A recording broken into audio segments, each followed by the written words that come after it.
All right, and we're going again. So thanks for tolerating the interruption. And I did just speak briefly with Eric. He should be calling us momentarily. So, so that's what we got going on, and we'll just go ahead and provide some questions for him when he gets on, and hopefully he will have some illuminating responses for us. If this all works out, I guess there's some confusion over the phone number. So, by the way, thanks all for listening. Um, I have this little radio show here, and you guys put up with me going on about this and that and the other thing, and I do appreciate that. I do appreciate that, and I also do appreciate, and I think we've got Eric, so let's rock and roll.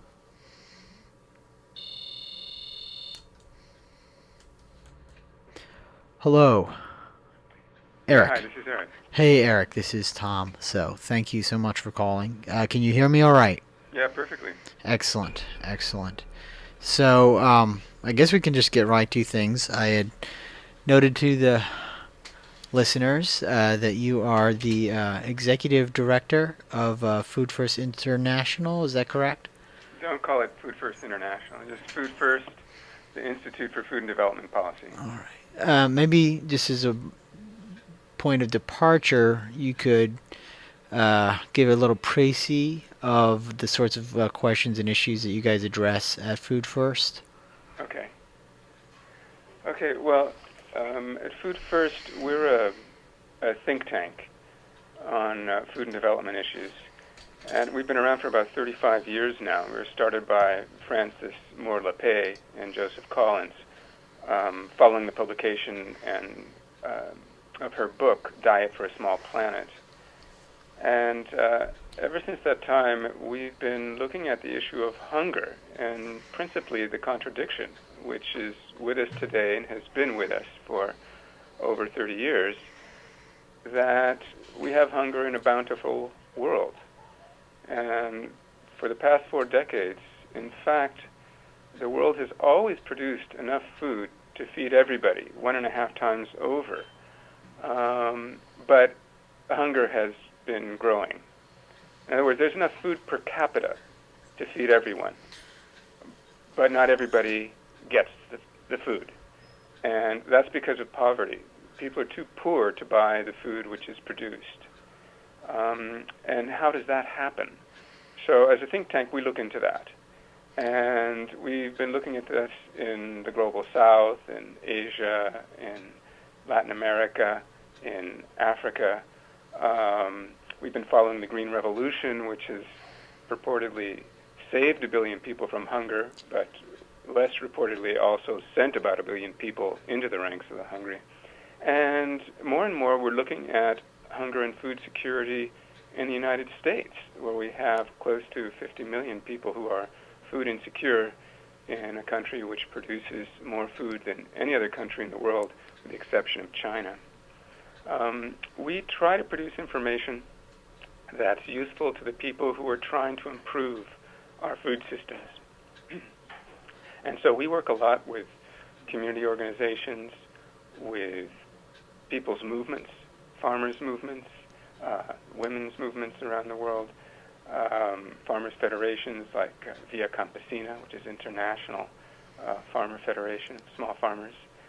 We work with the Community Food Security Coalition in the United States. And we try to amplify their voices, the hopeful alternatives which they are promoting and advancing on the ground.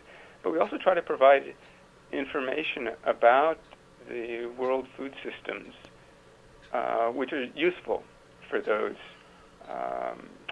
movements, the people who are actually changing our food systems.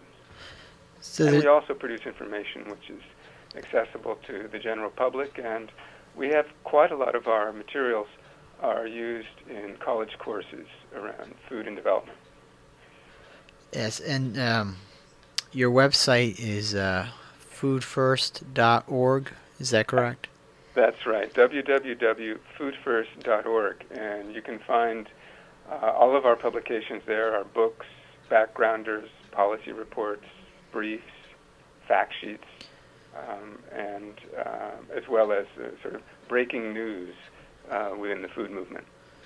So there's really sort of two segments to what you guys are doing, or more than that, but you could very broadly say that there's a critical aspect where you look at the present state of the food system and respond to questions as to how we got to this state, what's wrong with this state, but then correlatively, there's also discussion of options that can be taken to address, improve, transform the situation.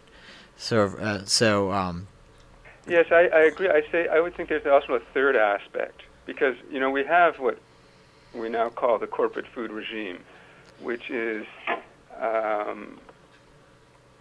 highly vulnerable to financial and environmental shock, and puts several billion people at risk, which is why we have about 1 billion hungry people, and many more billion are, and 2 more billion, nearly half of the world's population, are at risk of hunger and malnutrition. So we look at how that corporate food regime works, how it developed historically, and how it works. What are the rules of this corporate food regime, like the U.S. Farm Bill? Or what are the institutions which hold it in place, like the World Trade Organization or the World Bank? And who does that corporate food regime benefit, like some of the larger monopolies, Monsanto, ADM, Cargill, whatnot. And then we look at the alternatives that are springing up, sort of like breaking through the asphalt of this reified corporate food regime all around the world, at the community level, the farm level. And so we look at sustainable agriculture, food policy councils, community-supported agriculture, agroecology. These things are happening all over. But then there's a third aspect, and we ask ourselves, if these alternatives are so great, why isn't everybody doing them? And so we look at what's holding these alternatives back. And that then sort of takes you into this very contested area about the rules and the institutions that govern the production and consumption of the world's food. And so it's really not enough to have successful, sustainable models of agriculture on the ground, and there are many. But in fact, you have to change the rules, and you have to change the institutions, because if you don't do that, then all of these great practices and alternatives will always simply remain alternatives on the margin of the larger world food system, and they'll never be permitted to gain ground and become the norm of a sustainable, healthy food system. And in many ways, I think that third aspect is the most exciting. But before we highlight that, maybe we could just drop back a bit to the first, where you're talking about the vulnerability of the corporate food regime to various sorts of shocks. And a few years ago, there was a crisis in terms of a spike in food commodities, and that's recurring again this year. That sort of what you're talking about? And if so, could you elaborate upon those developments? Yeah, precisely. You're referring to the 2008 food price spikes, which ushered in the food crisis at the time, and sent the ranks of the hungry way over 1 billion around the world. And that was, those prices came down a bit, but not to pre-crisis levels, and now they've shot up again in 2010. And we can expect this to continue to happen. Back in 2008, we had these what people called food riots, something like 40 food riots around the world. Some were in places where you'd expect to find them, like Haiti, for example, or in sub-Saharan Africa. But some were in places where you wouldn't expect to find them at all, like Italy and Wisconsin, where there's plenty of food. And what we finally realized that these weren't necessarily just food riots. In fact, they were food rebellions, because even in Haiti, you found that people were rebelling against an unjust political system, which was not working for them. Because at the time of those food riots, the food was there, but the government was incapable of getting the food to the people, and prices that they could afford. And so when people rioted, they didn't march on the warehouses where the USAID, food donations were kept. They marched on the National Palace, and they drove the Prime Minister out of office. And we're seeing now again this same thing, but with much more deeper and broader political consequences, because most of the rebellions now in the Middle East began around food, and were sparked by the rises in food prices. And people at first rebel against the high price of food, but then they rebel against the political system, which is holding an unjust food system in place. So now, 2010, we're seeing,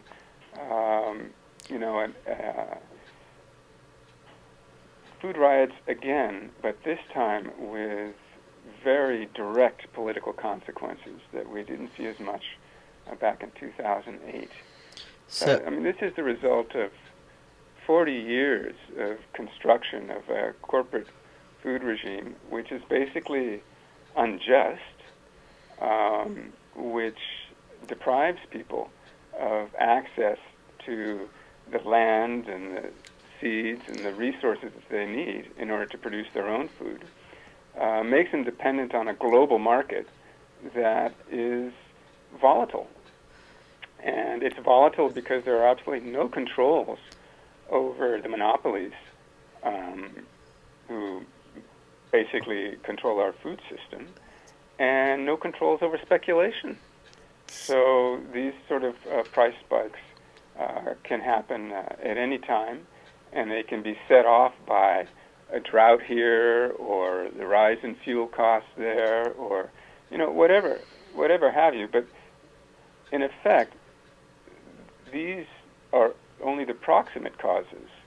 The problem is the system itself, which is highly volatile.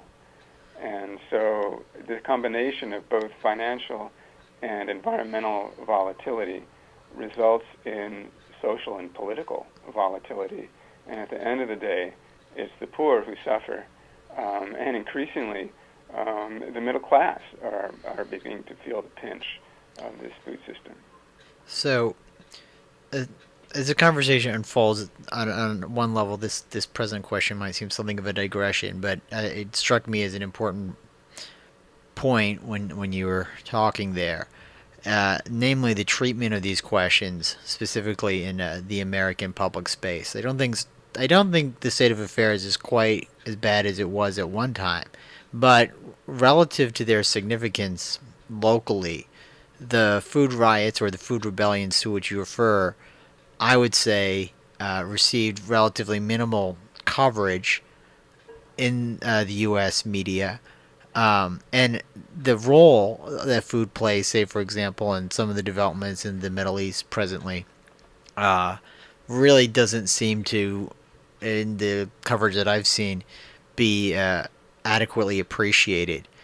To what degree is this an accident? Is there a level of almost conscious suppression of that sort of thing, or how do you see that treatment, or do you just not agree with how I'm framing the question? No, I think, if we get back to understanding how the corporate food regime works, I mean, and so some types of information and some types of knowledge and certain ways of producing and processing and distributing or selling food are going to be privileged, and others are not. And they're going to be first ignored and then ridiculed and then fought against. So, for example, we have it pounded into us that people are going hungry because of lack of food, and that we have to increase food production by 70% by 2050. Otherwise, everyone's going to starve. Well, that really has to be unpacked, because we already have more than enough food to feed everybody, and yet we have 1 billion people hungry. So just producing more food isn't going to solve that problem. And this sort of fetishism, technological fetishism, that we need GMOs in order to increase food production because the world is starving, feeds right into this paradigm of the corporate food regime, that we have to be constantly increasing and expanding production on the basis of northern proprietary technologies. What this doesn't say is, one, what she already said, which is that's actually not the problem. The problem is not lack of production. The problem is lack of access to food. People can't afford the food. They're too poor. Or that they don't have access to food-producing resources like land and water and whatnot. But what this also ignores is, why is this being pushed? Well, when this clearly is not the proper solution. And that was pointed out by the International Assessment on Agricultural Knowledge, Science, and Technology for Development, which was a 4-year study with 400 scientists, which basically said, no, we don't really need these GMOs. There are other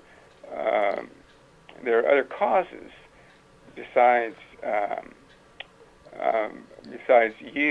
low yields that are leading to hunger. And we're not even sure GMOs really will raise yields in the global south, where it's needed the most. The fact is that these monopolies, like Monsanto, like Cargill, like ADM, and also on the retail side, like Walmart, Tesco, Carrefour, they have made mega profits over these food crises. Every time there's a food crisis, their profits increase 20, 30, 40%. Mosaic, which is a subsidiary of Cargill, in 2008 saw the profits increase by 1,700% in one quarter.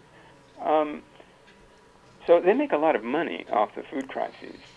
Then the problem is, what are they going to do with all these profits? They've got to be reinvested. You can't just sit on them. That's just not how capitalism works.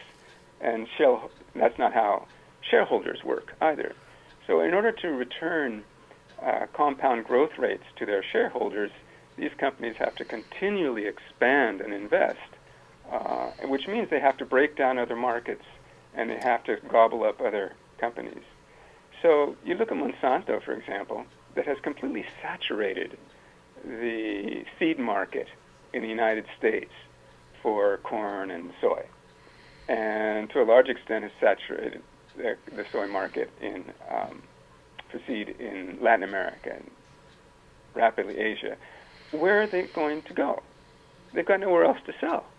So they have to go and break open the markets in sub-Saharan Africa, because even though those farmers are poor, there's a lot of them. And even though the world economy is stagnating, the only part of the economy which is growing is the sector which corresponds to the poor, which is growing at 8%. Now, that doesn't mean the poor's incomes are growing at 8%. It means the number of poor are growing at 8% a year. So that's a market that Monsanto is very interested in. So now they have to convince us that they're the ones who can save the poor from hunger with their genetically modified seeds. But of course, they need foreign aid in order to come in and develop the infrastructure and provide the fertilizers and the pesticides at subsidized rates, so there can be uptake of their seeds. Now that means us, the taxpayer. We have to foot the bill so that Monsanto can resolve its own crisis of accumulation, and it's got nowhere else to go. And that's what this really responds to. It's not because the people in sub-Saharan Africa need GMO seeds at all. There are many other alternatives to GMOs already working now on the ground. I mean, GMOs aren't going to be ready to roll out until 2017. So meanwhile, what are the people there supposed to do? Well, if you're talking about raising and stabilizing production sustainably, we have agroecological methods which are already proven on the ground and just need some support in order to spread. And this is widely documented, and there's a recent report from the UN Secretary on the Right to Food, the Special Rapporteur on the Right to Food, on agroecology, which documents the extensive areas which are under agroecological practices, which are perfectly productive, but which are not controlled by the monopolies, so they're ignored.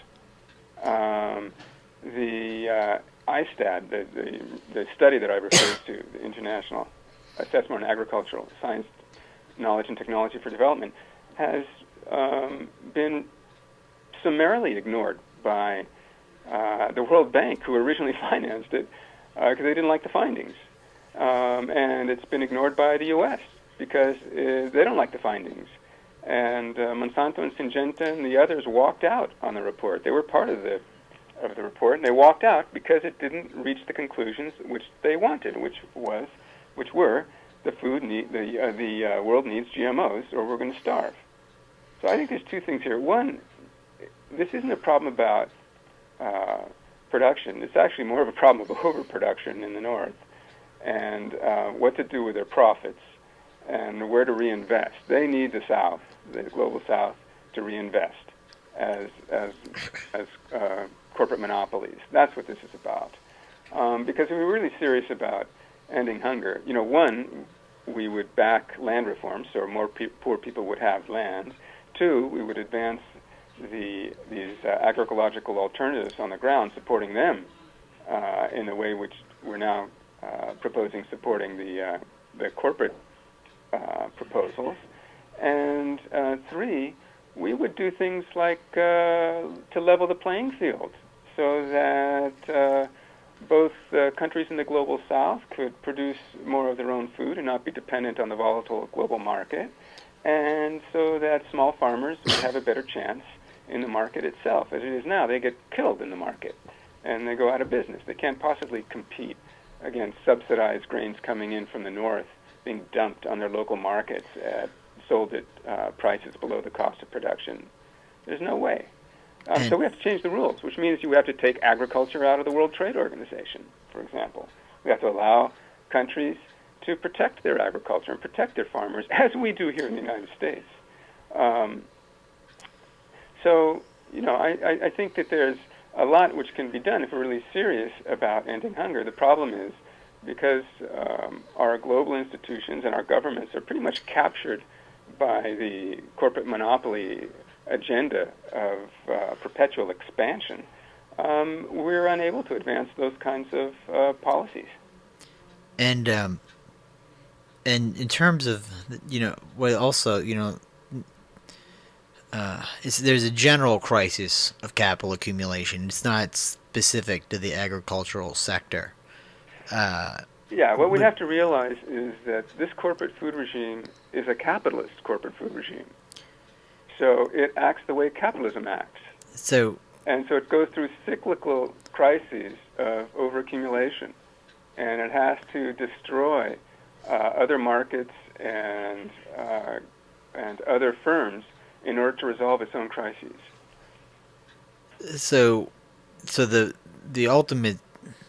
ultimately it seems then what is it like this, that the difficulty in really forwarding alternatives to the corporate food regime involves forwarding alternatives that obviously contradict the suppositions of capitalism itself, which has been accepted as an adequate mode of economy by at least a significant portion of the North, and people just aren't really willing, I think, on the whole, to countenance that kind of challenge. Would you say that's valid, or?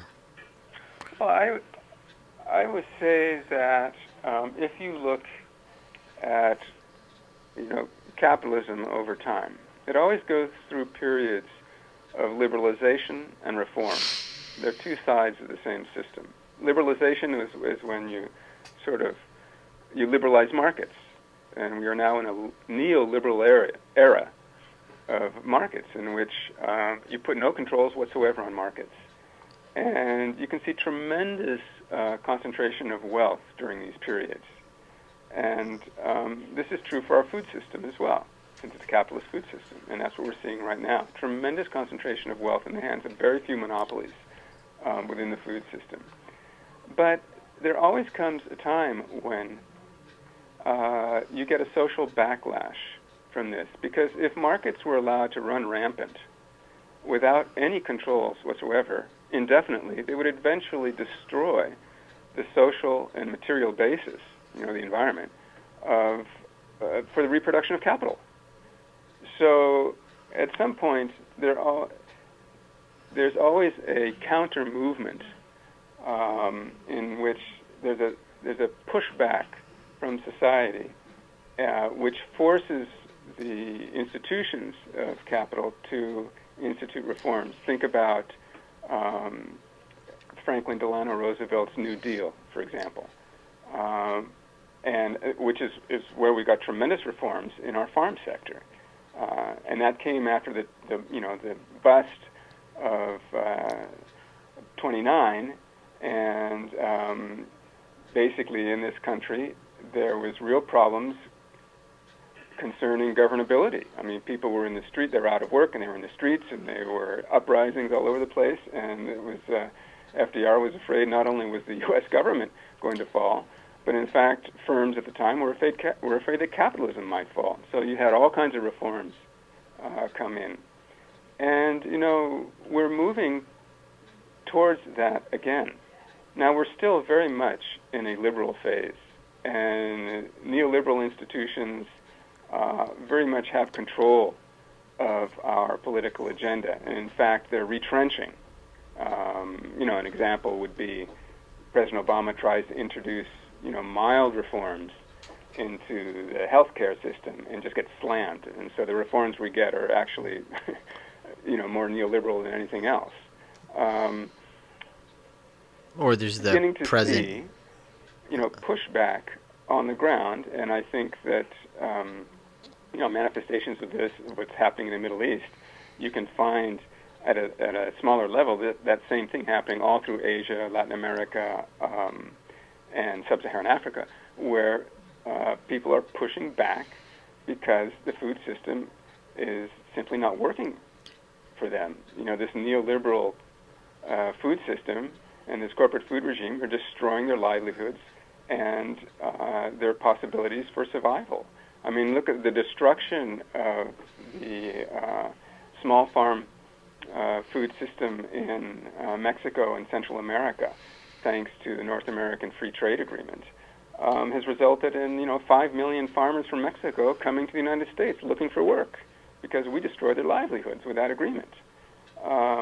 These things don't work sooner or later, and now they're up here, and now there's no work up here either. So these sort of contradictions will result more and more in pushback and political upheaval, both in the global south and more here in the north. And you look at what's happening in Wisconsin and think, well, what's that got to do with farming systems? Well, did you see all the tractors out in the street?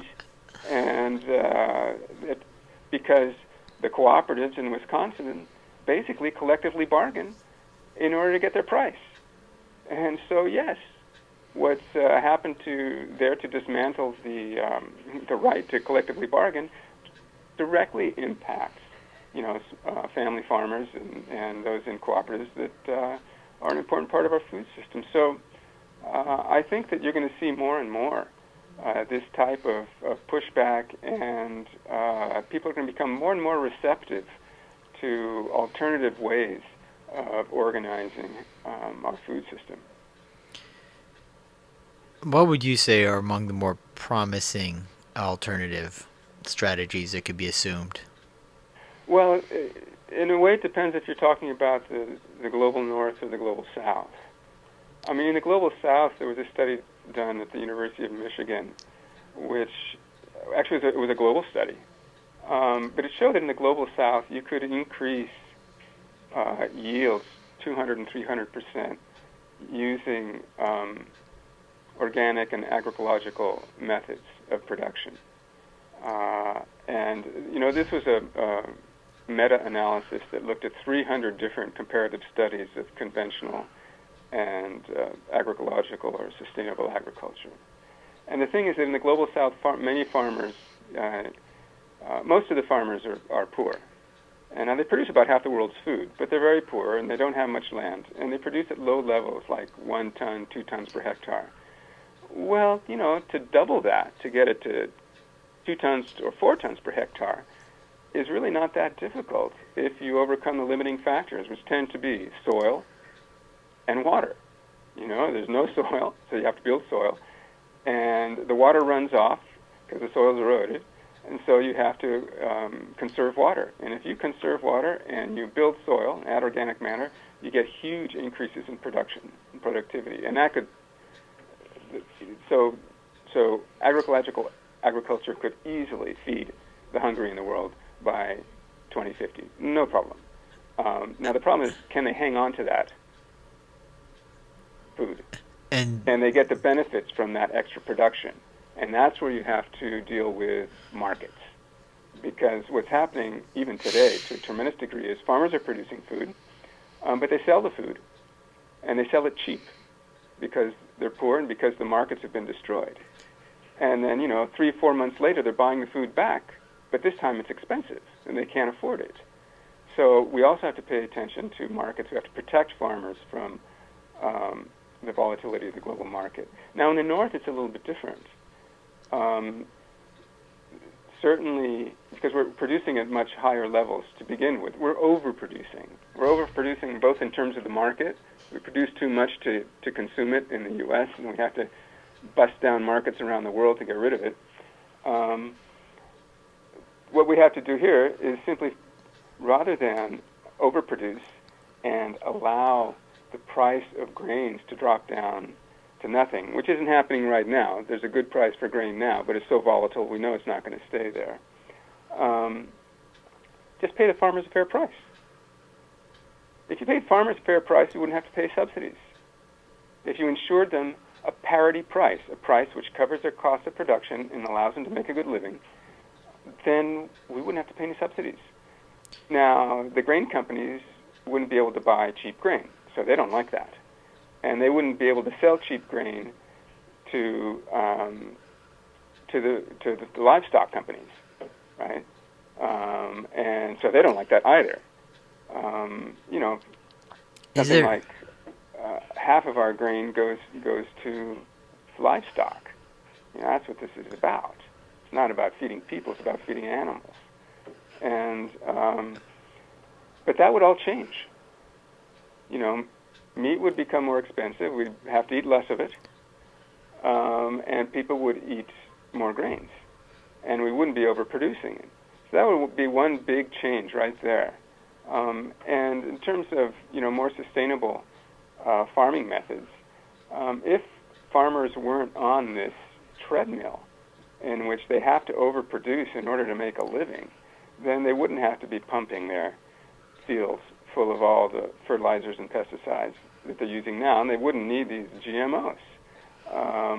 And we'd see a different opening and I think you would see agroecology and organic agriculture advancing much more broadly in the north as well. And we can produce almost at the same levels in terms of yield that conventional agriculture attains now. You can attain pretty much the same with organic, but it's more management, it's more work. The farms have to be smaller.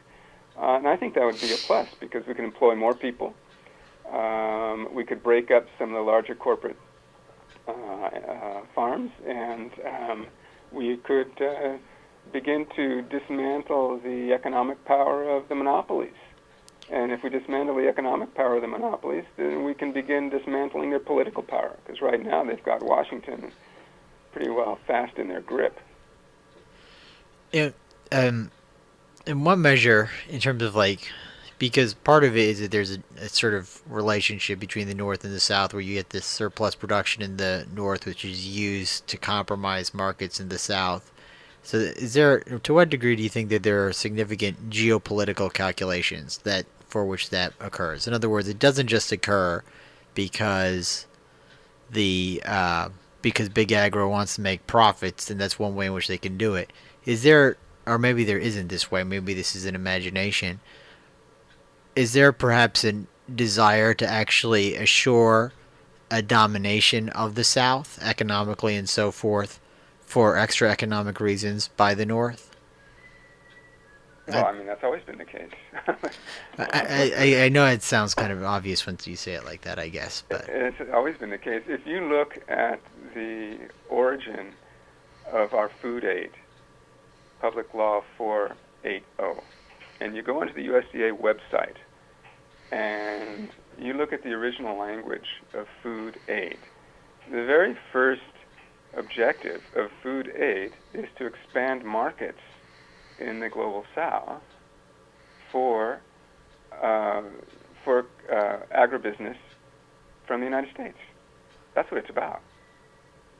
So it, and you know, people don't like to say this out loud anymore, but I'll never forget when I was a kid hearing Hubert Humphrey, who was vice president back then, and in the 60s, and he's saying, well, people say that giving, because there was an argument that we shouldn't give away food aid. Why should we be giving food to people? And he said, well, that'll make them dependent on us, and that's a good thing, because basically then we can tell them what to do. And this is in our, he didn't say in our imperial interest, but you can very see that's in the interests of U.S. foreign policy. But I think it's very much one of these cases where the genie's out of the bottle, or Pandora's box, if you like. I mean, okay, that's food aid, and food aid today is basically controlled by U.S. grain companies. But now it's gone beyond that, because over the last 40 years, thanks to policies that favor overproduction in the U.S., and thanks to the quote-unquote free market policies, to establish the dominance of corporations in the global market. Those markets aren't free at all, of course, but the global market now dominates. And thanks to the World Bank and the IMF dismantling forcing southern countries to dismantle all their protections for their own agriculture, we've made everybody dependent on the global markets, and the global market is run by the monopolies. And so we're really caught. And now U.S. foreign policy, whereas I think is much more blatantly instrumentalized by the monopolies than it was before. I mean, it always was, but now the monopolies are bigger. And now we've got oligopolies where the monopolies basically connive, and the public is completely divorced from all those decisions. I mean, the good news is that all this is breaking down. It's not working well, and politicians are looking more and more hypocritical, and are unable to justify their positions and to a public which is increasingly unhappy, both with our foreign policy and with our domestic policies. Well, I guess that's. I mean, sometimes you say these things, and the impression I have is, well, I mean, who's going to disagree with that? You know, I mean, who does disagree with that, and what would they say? I mean, You look at we have about 50 million poor people in this country, and that corresponds to the 50 million food insecure people, according to USDA. Now, that's really the tip of the iceberg, because, in fact, the lower middle class and the people being bumped down the ladder of the middle class are also experiencing food insecurity, housing insecurity, job insecurity, and people are growing. Larger and larger sectors of the population are growing more and more unhappy. Now, this doesn't mean that this turns them into, raving progressives by any means. I mean, I think then there is a battle for hearts and minds between, very reactionary proposals with more progressive proposals and, redistributive proposals around our economy, our politics, our food systems. So it doesn't, just because people are unhappy, it doesn't necessarily mean we're going to go off in a direction of reforming the food system in a way which benefits more people or benefits the poor or benefits the corporations less. I mean, you can easily go in the way of much more reactionary position, which in fact tries to hold the power of the corporations in place. And so it's not a done deal by any means. I mean, I think we have a very long, drawn-out, and serious struggle ahead of us. And I think we're beginning to see the beginnings of that. and we're gonna close it up here momentarily, but I mean, just on that latter point, that there's a real struggle for hearts and minds. Where education and information fit into that? I mean, obviously it's integral, because it seems that many people get co-opted by reactionary movements who are actually uh, getting the bad end of the stick, as it were, of the policies actually advanced by the people they're supporting. So I would suspect if you look at lots of people in the Tea Party, they're actually pushing for policies that are going to damage their own lives. But is that? Do you think? I mean, how is that to be remedied? Are these people? I mean, I think that people are very often deceived, and that there's just an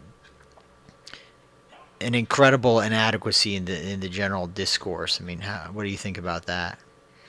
No, absolutely. And the problem is that, especially in the United States, we sort of have no historical memory. I mean, these things happen over and over again, but they're wiped from our memory because of the overload of useless information with which we are bombarded every day. But I think the key thing to keep in mind is that, so we have the corporate food regime, and it has two sides to it. One is neoliberal and the other is reformist, but they're two sides of the same coin. And both work to perpetuate the dominance of the corporate food regime. And then we've got a food movement. And the food movement also kind of has two sides. It's got kind of the progressive folks that are out there doing the gardens and the CSAs and the farm-to-school programs and just trying to fix things on the ground, And then you've got kind of a more radical trend, which would be the minority in this country, but it's the majority globally, which wants real structural reform. Land reform, economic reform, institutional reform. They want to change the corporate food regime in terms of the rules and institutions, because they know that the alternatives being pushed by the progressives on the ground will never get anywhere until we change the rules. So I think what the challenge is to really produce information which helps to inform and build alliances between the progressives and these radical trends within the food movement. Because because I think that will make the food movement stronger. And the stronger the food movement is, the more possibilities it has to actually push the corporate food regime, force it into reforms and even transformation. Now, the danger is that particularly the progressive trend is easily co-opted by the reformists from within the regime, and some neoliberals or reactionary from within the regime. Either by giving money or by sort of obscurantist arguments and whatnot. And so, to the extent that progressive forces in the food movement ally themselves with the reformists, it weakens the food movement, and it strengthens the corporate food regime. And I think, there can be tactical alliances, but, strategic alliances, I think, one has to be very careful about. And to know the difference between the two, we really do have to inform ourselves regarding the political economy of the corporate food regime and who owns what, who accumulates what policies really benefit whom, and should we really ally ourselves with. And so, that's one of the jobs of Food First, among other think tanks, is to work very closely with communities, but also have a very close, trenchant analysis of the food regime, and to be able to supply information which is simple and people can understand and people can use in order to build strong alliances to advance their alternatives. Well, thank you very much, Eric Holte-Gimenez.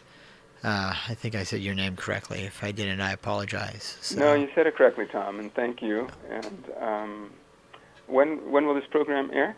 It'll air Sunday night from 9 p.m. to 10 p.m. on WVQC 95.7 LPFM in Cincinnati, or at WVQC.org. And I'll send you an email with the information here just after the show. That'd be great. But again, thanks again for being so generous with your time, and I'll let you get on with your day. Okay. So. Well, thank you for your diligence and inquiry on these issues. I think it really needs more airtime.